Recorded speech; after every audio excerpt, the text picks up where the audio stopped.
Okay, this is part 2 of me getting my self-care. Yeah, you ought to get your self-care. Everybody should see. Here's the problem. People don't understand how important the spine is for health because It's taken a while. I'm supposed to meet Brittany. I was supposed to be there 31 minutes ago. And the first chiropractic patient So we'll see. was deaf and he had his hearing restored. So that's how that works.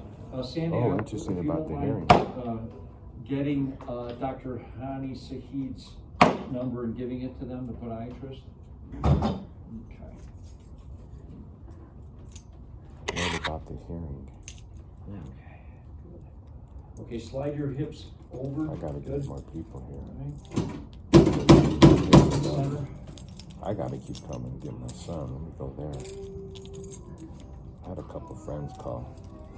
So how he adjusts, you can't feel, but it's been so much better than when he first came in. He was like a rock. Nothing moved. So that's all good signs because you're breaking down fibrotic tissue. Fibrotic tissue. When you're doing that. So.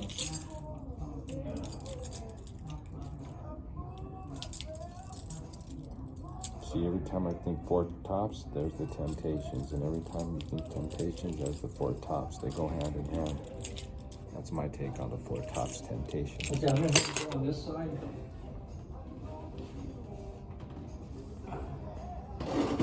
Cutting it close. Put this one a little straighter. 10:48. It's supposed to be on the road at 11. It'll work out. Tell you what, building a fence is hard on anybody. Let alone you. And he's a perfectionist. There you go. Okay. My time. I'm going to do one more adjustment, scoot up a little bit. Yeah, well, you know, the digging of the holes and lay back. Like, that's a lot of work. There we go. And it's hard on your back. Okay, there you go. All right, see you next week. Christian, let's go back here. All right, Doc.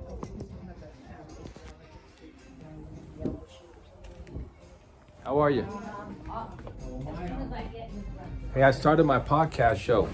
Did you? Yeah, is it okay if I make this part? Because I showcase me, but I'm promoting chiropractic care. Yeah, sure. So I want people to know. I speak very highly of you. Sure. How are you, sir? I'm doing good. This is me getting chiropractic care. Hey, do you want me to take these books? Yeah, away? let's take the book. Here, I'll show them what This is one of the books that we use. books I would use here. That's right. That's right. This is legit, man. Well, what it is, it shows if your neck isn't in the proper alignment, like here, over time, if it doesn't have the curve, then the weight of your discs are being carried. The weight should be distributed. Okay, so I have a YouTube video on this, but on how you get neck arthritis. Yeah. So the normal neck curvature should come in like this, okay? So it should have a C curve to it. C curve. Okay? So that way the weight of your head is distributed between each bone and disc, because your head weighs 12 to 16 pounds. If you have too flat of a neck because, say, an injury like a whiplash or something where the nerves are overfiring in the front because of an injury like that, and we don't know why that happens, but the nerves will overfire in the front, so the muscle is going to be pulling the neck forward. The weight of the head is now distributed here. So the physics changes, and when the weight is carried here, then the discs can't hold the weight of your head. 12 to 16 pounds is two of them, so they start to leak the jelly, and as they leak the jelly, the disc gets thinner, and then the body takes the calcium out of the bone and puts it in the front and back, and that's why you develop spurs. So as time goes on, Which is what I had.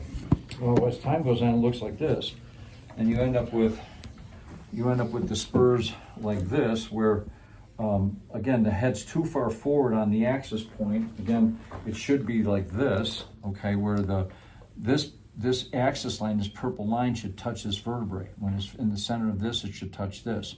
Okay, when the head's too far forward because of, say, trauma, or now we look at technology with computers and phones, the weight of the head is going forward, this muscle's overfiring. Well, if that stays like that over a number of years, you'll see that this disc is thicker and this is completely gone.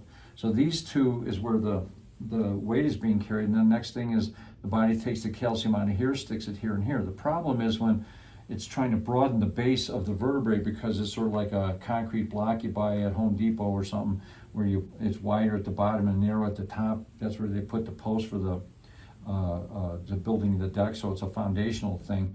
But this is trying to broaden the base, so the weight of the head is being carried on a broader base. The problem is when the spur goes this way, it goes into your spinal cord. And so it narrows the canal of the spinal cord. That's called stenosis. That requires neck surgery. So we don't want, so the reason for establishing a curve in the neck is for that reason. So now looking at your neck here, okay, where we started here, let's get you up here, and we'll show your neck. So here's a bunch of x-rays of you, okay. So we're just gonna go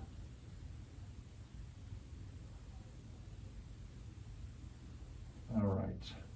So the last time we x-rayed you when you had come back from wherever, I think you were in Japan or something, okay, this is what your x-ray looked like. So when we measured the angle of your neck, it measured out at 10 degrees. Now, this normal angle here should be 38 to 42 degrees. That's an angle that was developed by an orthopedic surgeon out of Baylor University named Ruth Jackson. She wrote a book called Cervical Syndrome, and she said, you're never going to get arthritis or degeneration, kind of like what you have here, okay, because you've had your neck in here. This neck has been out of alignment for like 25 years. That's why you've got this huge spur here. Fortunately, it hasn't gone a lot into your spinal cord, so it's kind of mild to moderate here, okay? So we want this curve established in this angle, because she says when it's in this proper angle of 38 degrees to 42 degrees, where yours was 10, the weight of your head will be distributed between each bone. Well, after we did all of our treatment here with you, at this point in time, look at your neck now. they left your They left your little chain on there, but the bling, okay. The bling, yes, the bling. Okay, but what we do have here is, if you look at the difference in your neck, okay, you see the curve that's in your neck? You're at 35.1. Wow. So at this point in time, we could actually put you on a maintenance. You don't have to come in real frequently, because the work, that's about as far as we'll get your neck. And like 38 to 42 is normal. You're up at 35. So you're actually, you can go on maintenance at this point and just kind of keep the neck now maintained. So we'd adjust you maybe once a week. You're going to keep doing your traction on your neck, stuff like that we gave you initially. But you can see the difference in the neck and how it's how we fixed it. So when we fix the neck, what we're actually doing is firing a nerve in the back, because here the nerve is overfiring in the front, okay?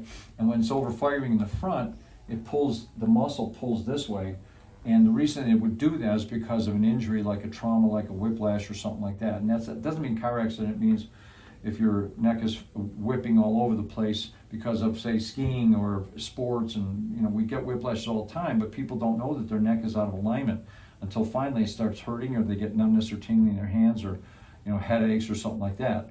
So again, we want, like, the top bone here should be angled like this. See where it's angled properly, so where the skull fits. and you can see where mine top is bone. angled well. Yeah, it's angled pretty good. But that's why, like, you don't get headaches or anything, but all this degeneration that you got was as a result of your neck being too flat like that. Jeez. And it was worse when you first came into me several years ago. Yeah. But anyway, right now, this is the way we want to keep it.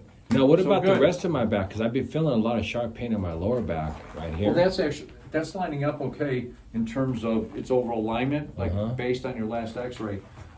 But you're still going to have functional issues that can go on with that. Okay, so in other words, this is you when we X-rayed you back in June, and we see that your weight-bearing line is straight. So you're only 2.2 millimeters off center. But it doesn't mean that you can't get subluxated or out of alignment doing different things, okay? The other thing to point out is that when your neck is off, everything down below can get out of alignment too. Okay, so it's what we call functional alignment. Okay, meaning that you go out and work, or you sit too much, or you do this, that, and the other thing, you twist your hip out of position or something like that. Those are easy to work with, okay? The fixing of your neck that we did, not all chiropractors do that. Well, it's regenerative, right? Too. It is regenerative. Because you said you want to do a photo of that with black and white. Yeah, discs can regenerate. So because we prayed for that, and the miracles happening there. Yeah, so you're doing a lot better than you were when you came into me about a year or two ago. Okay, so let's go and get you adjusted. That's my dude, Dr. Dennis Nikitow. Okay, let's go get you Okay, adjusted. Doc. Come on. Thanks.